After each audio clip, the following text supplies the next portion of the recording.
Alrighty, guys. So, if those who follow me on Instagram know that I've been doing these Instagram carousels where I kind of post just a topic and go through a couple slides explaining what it is.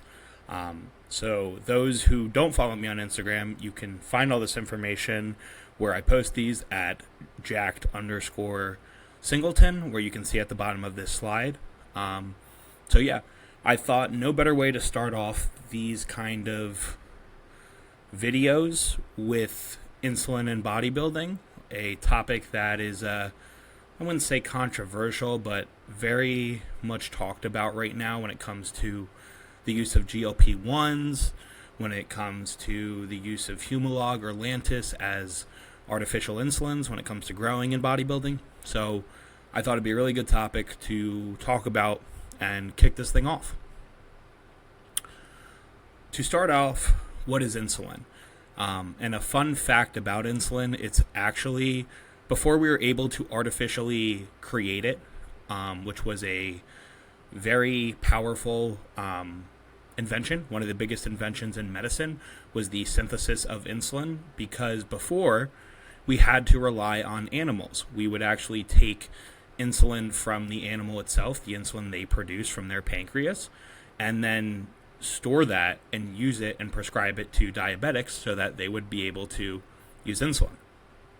So, after that little fun fact, what is insulin? It is the storage hormone in our bodies. So, it is the primary role of it is to take the nutrients that we consume, the nutrients that are in our bloodstream, and then store those to the correct parts of our body that they need to go.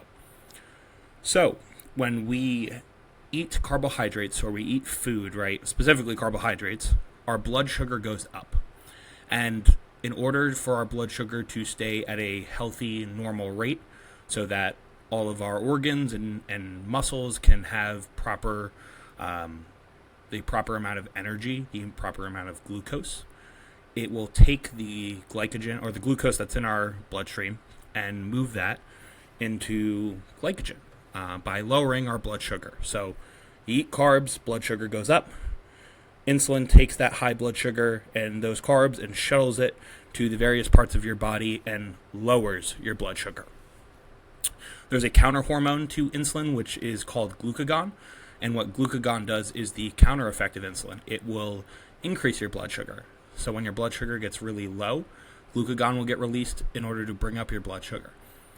Now, what is low blood sugar? What does it feel like? Hypoglycemia is the name for it. It is usually attributed to shakes. You'll have shaking of the hands. You will notice a heat or sweat response that almost feels like cold sweats. You will also typically notice nausea and can even make you feel like you're going to pass out, a sense of panic.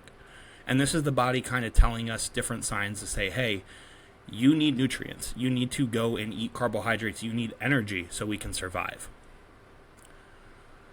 So the next part of this is why insulin is anabolic. Why is it such a hot term when it comes to bodybuilding?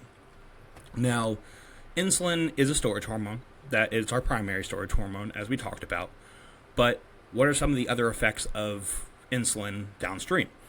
Well, for one, as we talked about, insulin is going to take the glucose from our blood and convert that into glycogen. So we're going to see an increase in glycogen storage. We are also going to see insulin have an effect on the proteins that we consume. So when insulin is produced, you're going to actually see more amino acids get used for protein synthesis, which in turn is going to lead to a increase in muscularity. We're going to have more muscle produced because we have more amino acid uptake. We're also going to see a decrease in muscle protein breakdown.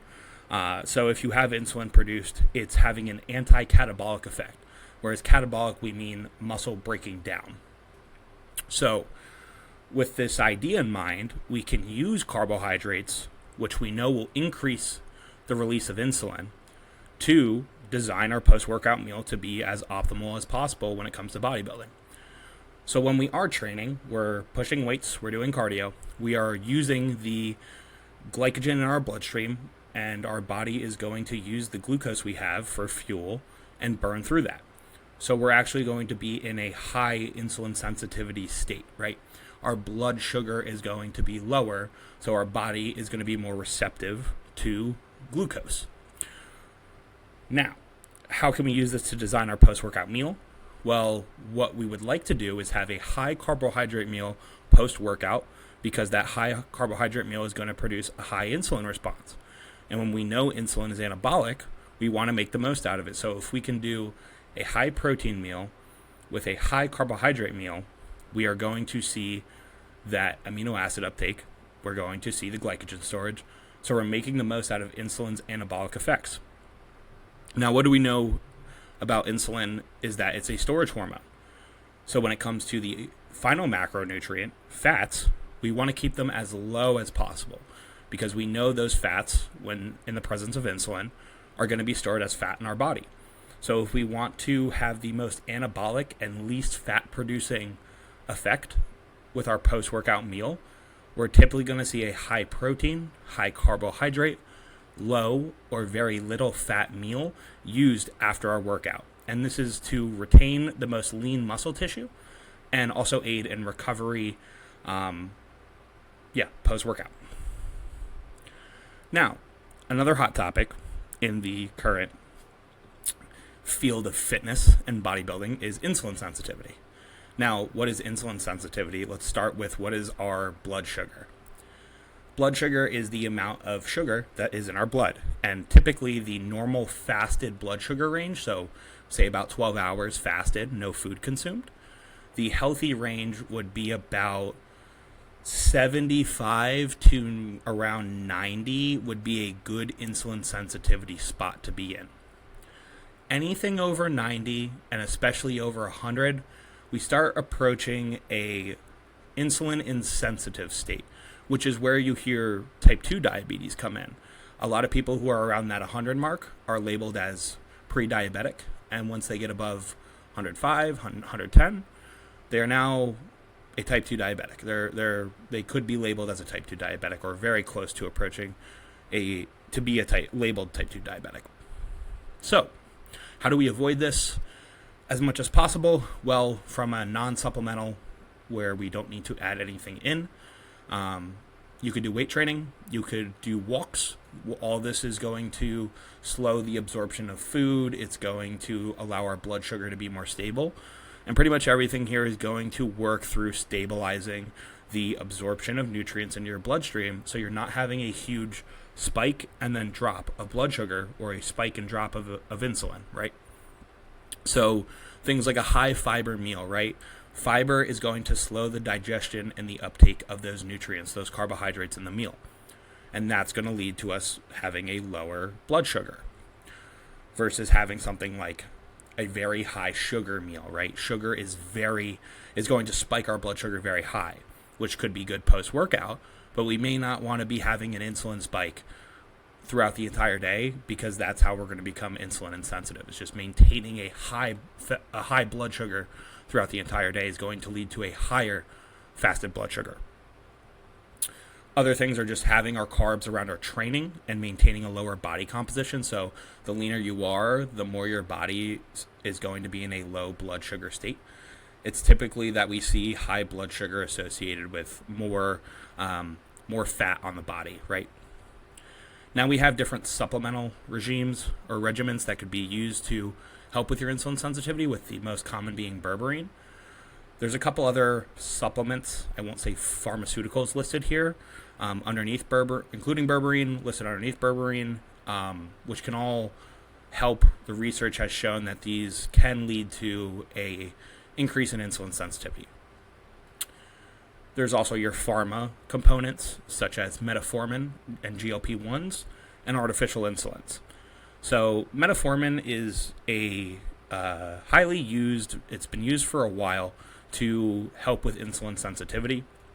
The most common that we see today, or being pushed, I won't say common, but pushed more on the media side, social media side as well, are your GLP-1 agonists. And this is like Ozempic, retatrutide, Wegovy, and these act on the glucagon receptor. So we know glucagon increases blood sugar But what it does is it competes with that and allows our body to keep a more stable blood sugar.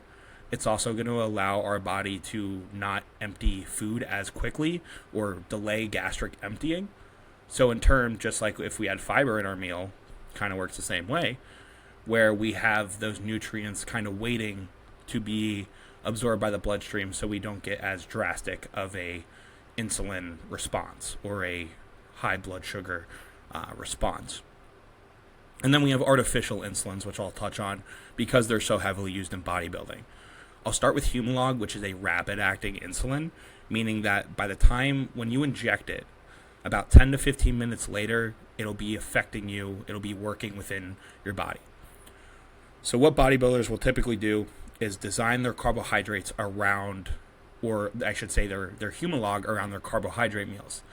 So if you're using Humalog, you're probably going to use it with your high carbohydrate, high protein meals to deliver those carbohydrates as effectively as possible to your muscles. What it also helps with is pancreatic burnout, which is part of what leads to type 2 diabetes. If we have a bodybuilder that's consuming around 1,000 carbs a day, right?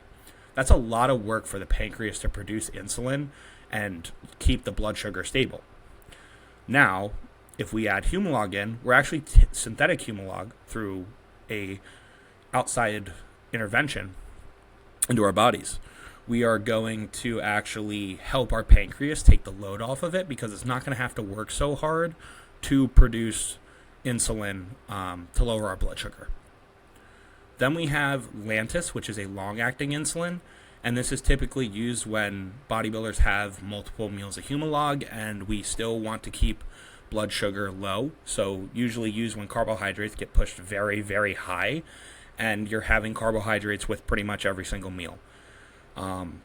You're typically going, like, let's say you had meals later in the day that didn't have as many carbohydrates or had no carbs. You wouldn't want to be using something like Lantus, right? Because Lantus lasts about 12 hours. It's active for 12 hours. And if some of those meals within those 12 hours are not carbs, you're going to have a constant state of lowering blood sugar.